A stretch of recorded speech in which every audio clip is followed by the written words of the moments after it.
O cardeal americano Robert Francis Prevost, o Papa Leão XIV, é o novo pontífice da Igreja Católica. Membro da Ordem de Santo Agostinho, Prevost é o primeiro pontífice americano da história. O último Papa, com o nome de Leão, o XIII, foi um articulador da entrada da Igreja Católica no mundo moderno, com profundo legado na área da doutrina social católica. O cardeal americano nasceu em 14 de setembro de 1955, em Chicago, nos Estados Unidos. Por muitos anos, o novo pontífice foi bispo no Peru. Em 2023, ele foi nomeado pelo Papa Francisco como prefeito do dicastério para os bispos, um dos cargos mais importantes da Cúria Romana. Sua função era escolher e supervisionar os bispos em todo o mundo. È il primo saluto del Cristo risorto, il buon pastore che ha dato la vita per il gregge di Dio. Anch'io vorrei che questo saluto di pace entrasse nel vostro cuore, raggiungesse le vostre famiglie, a tutte le persone, ovunque siano, a tutti i popoli, a tutta la terra. La pace sia con voi.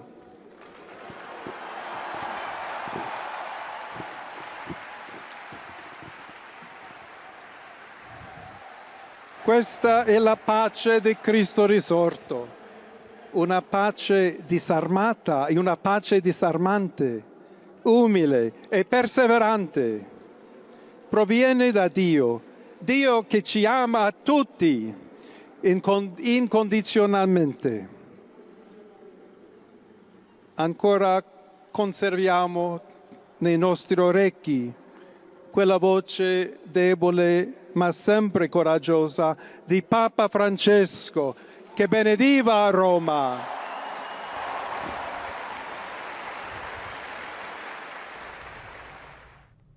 Hoje mais cedo, em sua primeira homilia, o Papa Leão XIV defendeu que a Igreja Católica seja um farol para o mundo.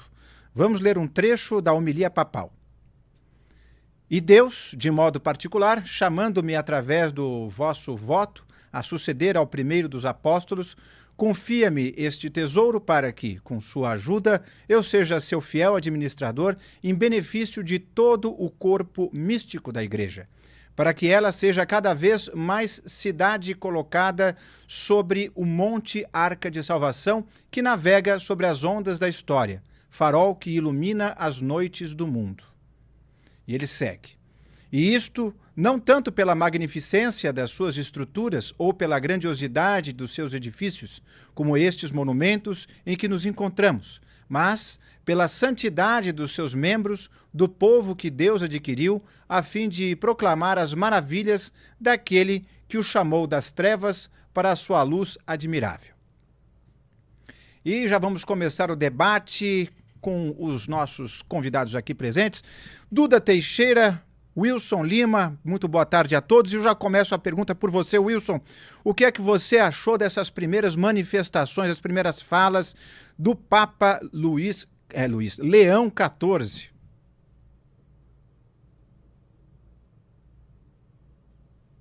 Nos acompanha aqui no canal BMC News e também em Um Antagonista. Se eu fosse fazer uma comparação do Papa com a política brasileira, eu posso dizer que o novo Papa seria o clássico integrante do Centrão. Nem muito lá, nem muito cá. Nem Jair Bolsonaro, nem Lula. Ele está mais para um MDBista clássico. Ou seja, em algumas posturas ele vai ser um pouco mais progressista, né? Principalmente no que se refere à assistência da igreja, a igreja com a sua vocação, né?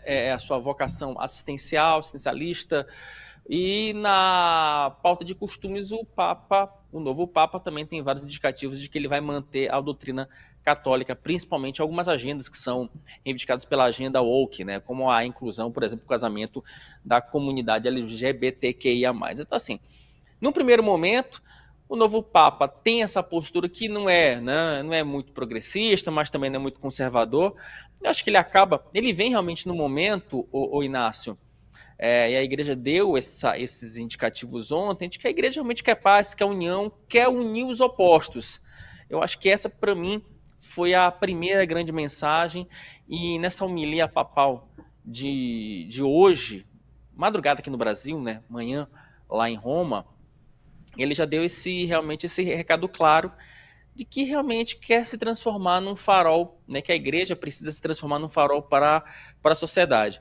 Não esperemos um papa tão popular quanto Francisco, mas também ele não vai ser tão, digamos que, impopular como Ratzinger, né? Então, ele vai ser bem meio termo, Inácio. Essa é a impressão que eu tive, analisando as primeiras falas dele. Ele parece ser um pouco mais tímido.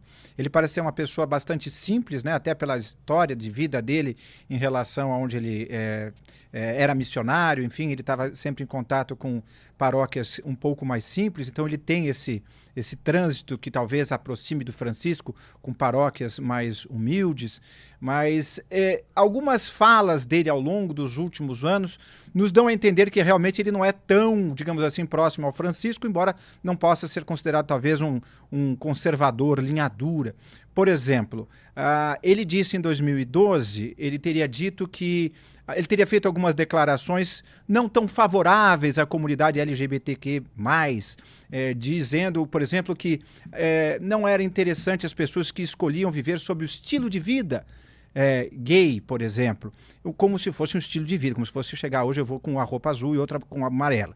Mas isso foi em 2012. De lá para cá, ele pode ter mudado a sua visão e, mais do que isso, agora como Papa, talvez ele tenha uma visão um pouco mais, digamos assim, ampla, mais receptiva ao diferente, não necessariamente... Eu acho, assim, querer te cortar, Inácio, eu acho pouco provável, sabe? Porque...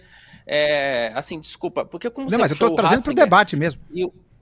Né, o novo Papa, ele se alimenta, né, da doutrina do Ratzinger. Ratzinger, ele foi considerado um dos maiores teólogos da Igreja Católica dos últimos 30 anos. Então, assim, ele se alimenta muito do Ratzinger, teoricamente. Então, eu sinceramente acho pouco provável esse tipo de abertura, tá? Só para... Ele deve, talvez seja menos vocal nas suas pensamentos, sabendo justamente que ele não quer alienar talvez um público, mas, como você mesmo falou, talvez ele não mude a sua visão, que ele já tenha se manifestado lá atrás. Por outro lado, temos aqui Duda Teixeira para comentar alguns outros aspectos. Por exemplo, o Papa, ainda quando bispo, também foi envolvido ele foi envolvido em denúncias de assédio sexual, não contra ele, mas contra pessoas que ele serviam sob a sua gestão, e que ele não teria dado a devida investigação, ele não teria corrido atrás com a devida intensidade em punir os padres acusados desses malfeitos. Duda Teixeira, você crê que isso pode assombrar o papado de Luís XIV ou é águas passadas? Boa tarde. Boa tarde, Inácio, Alexandre, Wilson. Inácio, não sabia dessa história, não. Pois é. Então eu posso entrar. Mas eu não acho que vá atrapalhar. O que eu dei uma lida na biografia do Papa, do Cardeal, né? Que virou Papa ontem, vi que é uma cria do Francisco. Ele tem um tempo ali que ele fez 20 anos no Peru, volta para Chicago, e aí basta ler a biografia dele, que toda hora o Francisco vai ali e nomeia ele para um cargo, faz uma promoção, depois nomeia ele cardeal. Então, a ascensão dele dentro da hierarquia da igreja se deve ao Papa Francisco. E ele entrou numas brigas aí do Francisco com o J.D. Vance, vice-presidente americano, em relação àquela doutrina do Santo Agostinho. O J.D. Vance usa o Santo Agostinho para justificar a política imigratória do Donald Trump, dizendo ali da doutrina do Ordo Amores, que é como se fosse uma relação concêntrica de amor. Você ama mais as pessoas que estão mais próximas da família, Deus, família, depois a comunidade, depois você pensa em dar amor à sociedade, né? E o Francisco diz que não, que a gente tem que amar todos igualmente. E aí, nisso, o cardeal Prevost, ele republica uns artigos que estão nessa linha do Papa Francisco. Então, entendo aí que vai ter algumas desavenças com o governo americano, principalmente com o J.D. Vance, que se converteu ao catolicismo. Daqui a pouco vamos falar sobre como a repercussão no mundo político e mundial foi da posse, da eleição desse novo Papa Leão XIV. Meu caro Alexandre Borges, você que ontem falou bastante em detalhes sobre o papado, sobre conclave, sobre, enfim, o que significa esse novo Papa, especificamente o cardeal Prevost, qual o seu prognóstico para o papado de Leão XIV? Boa tarde. Boa tarde, Inácio, Duda, Wilson, todo mundo que nos acompanha. Olha, é um assunto enorme, né? Eu vou fazer rapidamente um comentário que eu acho importante em relação a essa denúncia de que ele teria feito vista grossa. Eu pesquisei isso quando eu levantei a ficha dele, mas são denúncias muito frágeis. Houve a denúncia em relação a 2 padres, ele afastou os padres e ele só não excomungou, ou só não tomou uma atitude mais enérgica, e afastar já é uma atitude importante, porque a investigação não acabou até hoje, ainda estão investigando. Então, como em qualquer democracia, em Estado de Direito, você tem presunção de inocência e você tem investigação. Só que a turma que fica gritando tem muito espaço, às vezes, em alguns canais de imprensa. E parece que se você denuncia algo que vai na linha do que o jornalista está querendo ouvir, ele já assume aquilo como verdade. Mas acho que tivemos um pequeno problema com o sinal do Alexandre, assim que o Alexandre voltar. Mas, Duda Teixeira, falando ainda sobre essa questão, então, por favor. Também quando o Papa Francisco foi escolhido, ele que era o cardeal Jorge Mário Bergoglio, também apareceu uma história parecida, né, de que na época da ditadura militar argentina, a ditadura teria detido, acho que eram 2 padres jesuítas, e aí ele não teria feito, ou teria, nas conversas depois com a ditadura, tal, não teria ajudado esses padres. É isso, é bem o ponto que o Alexandre falou, né? As pessoas trazem alguma coisa lá do passado e aí meio que usam isso contra. Mas no caso, por exemplo, do Papa Francisco, você não tem esses padres jesuítas, eles não criticaram o Papa Francisco, né? Um deles disse que estava ali irmanado com o Papa, então, e não tem nenhuma evidência clara de que ele, como Mário Bergoglio, teria realmente ajudado a ditadura, né? E até hoje ninguém tem muito certeza do que aconteceu, mas você não tem uma evidência para sustentar uma acusação desse tipo. Acho que pode ser a mesma coisa que está acontecendo agora. Em ambos os casos precisa-se ouvir as denúncias, mas não automaticamente chanceladas como é fato, aconteceu, não cabe nenhum tipo de questionamento nem investigação, porque senão viram uma inquisição, usando um trocadilho com o tema que estamos aqui tratando. Wilson, você quer falar alguma coisa antes de avançarmos? Não, pode avançar. Maravilha, que eu vi você mexer a mão, eu falei, vai ver que ele quer falar, mas ele falará em seguida. A escolha do novo Papa, obviamente, repercutiu no mundo inteiro. O presidente dos Estados Unidos, Donald Trump, classificou como grande honra saber que ele é o primeiro Papa americano. Vamos ver o comentário de Trump. Parabéns ao cardeal Robert Francis Prevost, que acaba de ser nomeado Papa. É uma grande honra saber que ele é o primeiro Papa americano. Que emoção e que grande honra para o nosso país. Aguardo ansiosamente o encontro com o Papa Leão XIV. Será um momento muito significativo, publicou ele ontem. E quem também falou foi o presidente da Ucrânia, Volodymyr Zelensky. Ele declarou que espera apoio moral e espiritual contínuo do Vaticano nos esforços da Ucrânia para restaurar a justiça e alcançar uma paz duradoura, como aqui resumiu um pouco o texto dele. No Brasil, a cúpula do Congresso e o presidente Lula também divulgaram mensagens congratulando a escolha do novo Papa. Eis o que disse o presidente Lula.